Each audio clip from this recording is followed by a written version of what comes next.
இவனோட பேரு தான் அபீர். இவனுக்கு படிப்புல கொஞ்சமும் ஆர்வம் இல்ல.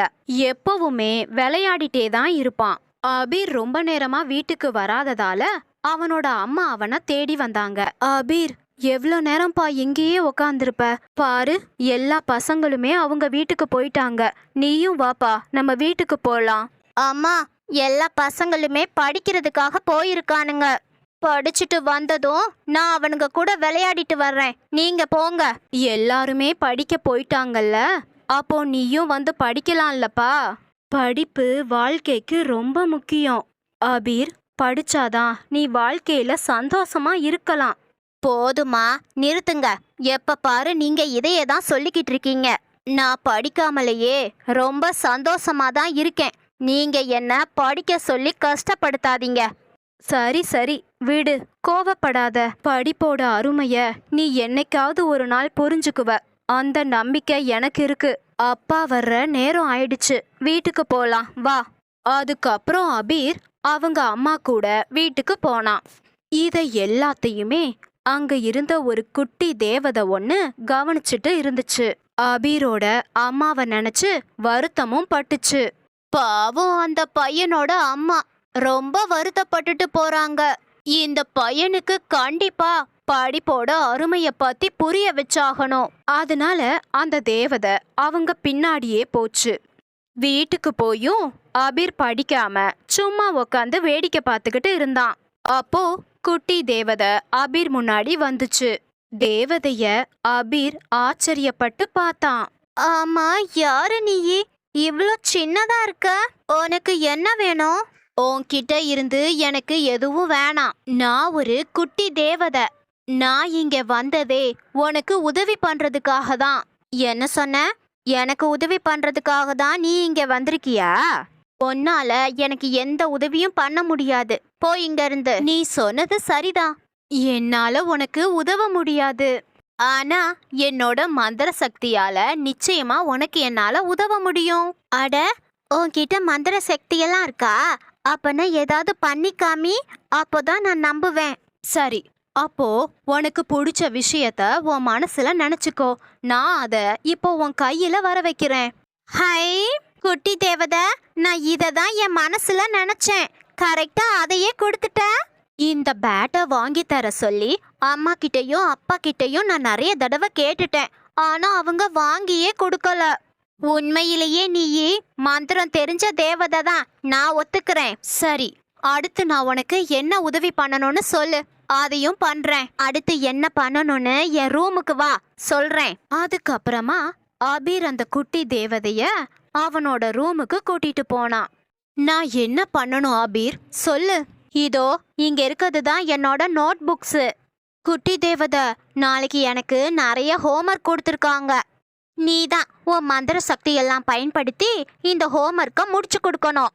அதுக்கு என்ன, இப்பயே என்னோட மந்திரத்தை பயன்படுத்துறேன் பாரு. குட்டி தேவதை, அருமை அருமை. எல்லா ஹோம்ஒர்க்கையும் ஒரு நிமிஷத்துல முடிச்சிட்டியே. குட்டி தேவதை, நீ என் கூட ஸ்கூலுக்கு வந்தா ரொம்ப நல்லா இருக்கும். ஆனா உன்னை யாராவது பார்த்தா பெரிய பிரச்சனை ஆயிடும். அத நினைச்சுதான் கவலைப்படுறேன். அபீர், நான் ஒன்ன தவிர வேற யாரு கண்ணுக்கும் தெரிய மாட்டேன். நீ கவலைப்படாத. அதுக்கப்புறம் அபீர் அம்மா அங்க வந்தாங்க.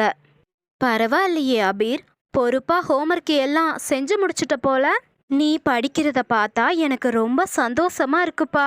அம்மா, இனி நான் ஸ்கூல்லையும் நல்ல பேர் எடுத்து காட்டுவேன் பாருங்க. எனக்கு ரொம்ப சந்தோஷமா இருக்கு அபீர். நான் கும்பிட்ட கடவுள் என்னை கைவிடல. என் பையனுக்கு நல்ல புத்தி கொடுத்துட்டாரு. எனக்கு இதுவே போதும். அடுத்த நாள் ஸ்கூல்ல அபீரோட டீச்சர் அவன்கிட்ட கேள்வி கேட்டாரு. குட்டி தேவதை அபீர் பக்கத்துல இருந்து பதில் சொல்ல சொல்ல அதை கேட்டு அபீரும் சொன்னான். வெரி குட் அபீர், இப்போல்லாம் நல்லா படிக்கிற போல. சந்தோஷம். அதுக்கப்புறம் அபீருக்கு ஸ்கூல்ல பாராட்டு கிடைச்சுக்கிட்டே இருந்துச்சு. அவனும் சந்தோஷமா இருந்தான். இப்படியே சில நாட்கள் போச்சு. ஒரு நாள் தேவதை அபீர் கிட்ட வந்து இப்படி சொல்லுச்சு. அபீர், நான் தேவதை உலகத்துக்கு உடனடியா போயாகணும். வர்றதுக்கு 2-3 நாள் ஆகும். என்ன சொன்ன? தேவதை உலகத்துக்கு போக போறியா? பாரு குட்டி தேவதை, நீ அங்கெல்லாம் ஒன்னும் போக வேணாம். நீ போயிட்டா நான் ஹோம்ஒர்க்கெல்லாம் எப்படி செய்யறது? நீ ஒன்னு போக வேணாம் குட்டி தேவதா. கொஞ்சம் புரிஞ்சுக்கோ அபீர். நான் அங்க போக வேண்டியது ரொம்ப அவசியம். நான் தேவத உலகத்துக்கு போயிட்டு வந்தாதான் என்னோட மந்திரம் பழிக்கும். இப்படி ஒன்னு இருக்கா? சரி சரி, நீ போயிட்டு சீக்கிரம் வந்துரு குட்டி தேவதா. கண்டிப்பா, என்னால எவ்வளோ சீக்கிரம் வர முடியுமோ அவ்வளோ சீக்கிரம் வந்துடுறேன் அப்படின்னு சொல்லிட்டு குட்டி தேவதை பறந்து போயிடுச்சு.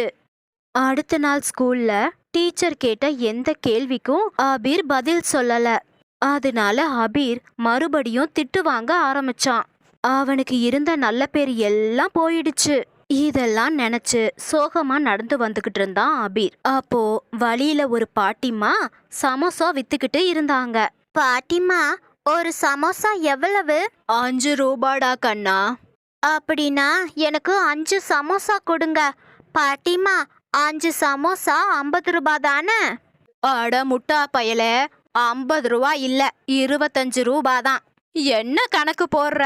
பள்ளிக்கூடமெல்லாம் போறியா இல்லையா? கொஞ்ச நேரத்துக்கு முன்னாடி உன்னை விட ஒரு சின்ன பொண்ணு சமோசா வாங்கிட்டு அழகா காசை கொடுத்துட்டு போச்சு. உனக்கு ஒரு மண்ணும் தெரியல. என்னத்த படிக்கிறியோ போ. பாட்டிமா, எனக்கு சமோசாவே வேணாம் அப்படின்னு பாட்டிமா கிட்ட சொல்லிட்டு அபீர் அங்கிருந்து போய் மரத்தடியில சோகமா உக்காந்துருந்தான். படிப்பு வாழ்க்கைக்கு ரொம்ப முக்கியம்னு அம்மா சொன்னது உண்மைதான் போல.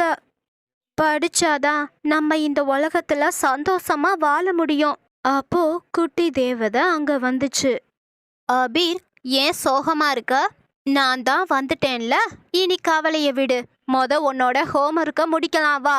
இல்ல இல்ல குட்டி தேவதை, உன்னோட உதவி எனக்கு தேவையில்லை. என்னாச்சு அபீர்? நீ என் மேல கோவமா இருக்கியா? இல்ல குட்டி தேவதை, உன் மேல எனக்கு எந்த கோபமும் இல்ல. படிப்பு தான் வாழ்க்கைக்கு ரொம்ப முக்கியங்கிறத நான் புரிஞ்சுக்கிட்டேன். இனி மந்திர சக்தியால கிடைக்கிற பாராட்டு எனக்கு தேவையில்லை. நானே படிச்சு பாராட்டு வாங்க போறேன். பரவாயில்லையே அபீர், நீ இவ்ளோ சீக்கிரம் திருந்துவேன்னு நான் நினைக்கவே இல்ல. நான் வந்த வேலை முடிஞ்சிருச்சு. என்ன சொல்ற குட்டி தேவதை? நான் உன்னை திருத்துறதுக்கு தான் அபீர் வந்தேன். உண்மைய சொல்லணும்னா நான் தேவதை உலகத்துக்கு போகவே இல்லை. நீ படிப்போட அருமைய புரிஞ்சுக்கணும்னு தான் நான் அந்த மாதிரி பண்ணேன். அறிவை வளர்த்துக்கிற சக்தி மனுஷனை தவிர வேற எந்த உயிரினத்துக்குமே இல்லை. நம்மளும் அறிவை வளர்த்துக்கணும்னா அது படிப்பால மட்டும்தான் முடியும். படிப்பு தான் அழியா செல்வம். இத புரிஞ்சுக்கிட்டு நீ ஒழுங்கா படிச்சா உன்னோட எதிர்காலம் பிரகாசமா இருக்கும். புரிஞ்சுக்கிட்டேன். இனி நான் நல்லா படிப்பேன். இந்த கதை மூலமா அபீர் மாதிரியே நீங்களும் படிப்போட அருமையை பத்தி புரிஞ்சிருப்பீங்க. நீங்களும் இனி நல்லா படிங்க.